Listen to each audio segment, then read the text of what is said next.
There is a festival in the months of August and September in India.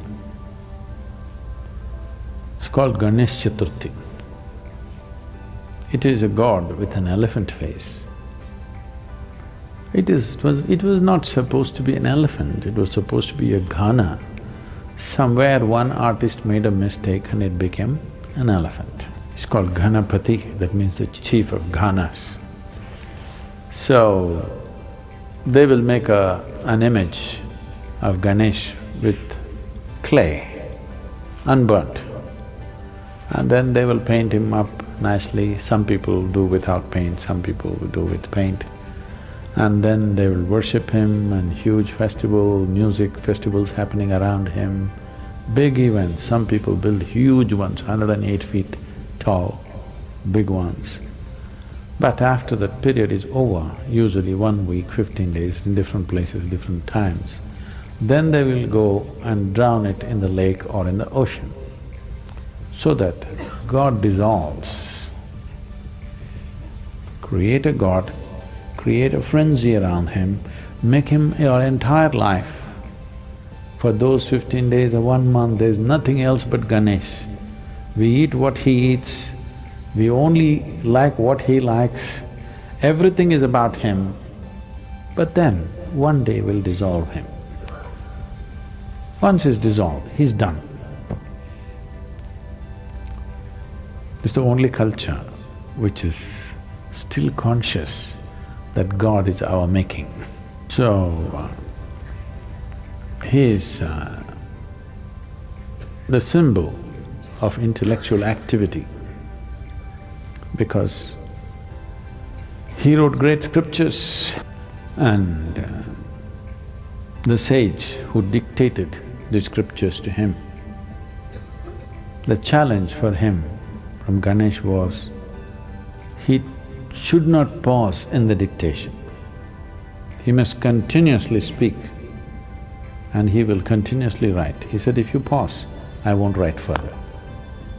It's a test for the sage, whether what he's speaking is really a fountainhead of his being, or is it something scholarly that he makes up in his head. So Ganesh said, only uninterrupted dictation, if you do, I will write. If you pause somewhere, once I keep my pen down, I will not write again. So sage Vyasa spoke uninterrupted. It went on for months on end. Ganesh wrote without missing a single word, the best stenographer you can have. He is the symbol of human intellect. This is very symbolically right, because this is the nature of your intellect. You can use it to consciously imagine something. Wonderful imagination, a man with an elephant head. Yeah, an elephant head, because that's the biggest head you can find on the planet. That means lots of brain. So, the symbol of human intellect, dissolving him is the symbol that if you use your intellect right, you can dissolve the world. Dissolving the activity of your intellect is no problem. Once you dissolve the world with your imagination, switching off the imagination is not a big problem. You can obliterate the universe with your imagination. In your experience, universe will not exist if you create a powerful imagination. But then, switching off the imagination is a much simpler process. If the imagination is consciously developed, turning it off is easy. Right now, bits and pieces of imagination happening unconsciously, it looks like it's impossible to stop it.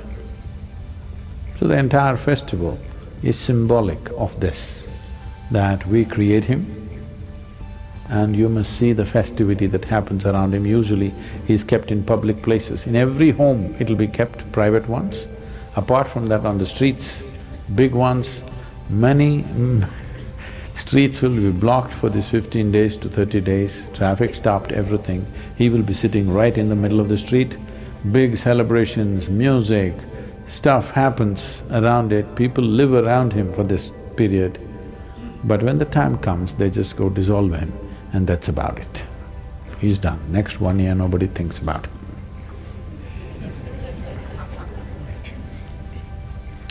If you could do this full-fledged with your imagination and your intellect, oh, this mind or this activity that we call as mind,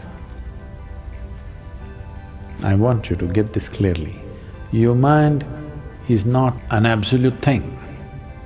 It is only a certain type of activity. No activity, no mind. Yes or no?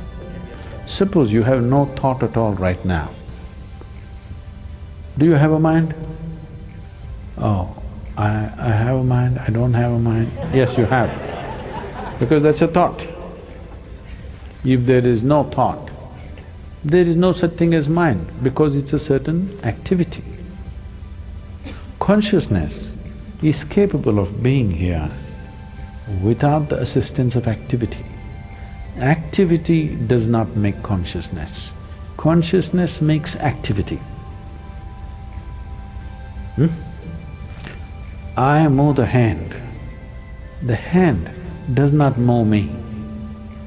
It's me who mows the hand. Similarly, it's me who moves the mind. It's not the other way round, but it's become the other way round. The nature of your mind has become you, isn't it? All the freaky stuff that your mind does has become your quality, isn't it? Now, to reverse these roles is most important because if you determine the nature of your mind, something wonderful could happen. If your mind determines the nature of who you are, it is an accident. Is it a terrible accident or not? That situations decide.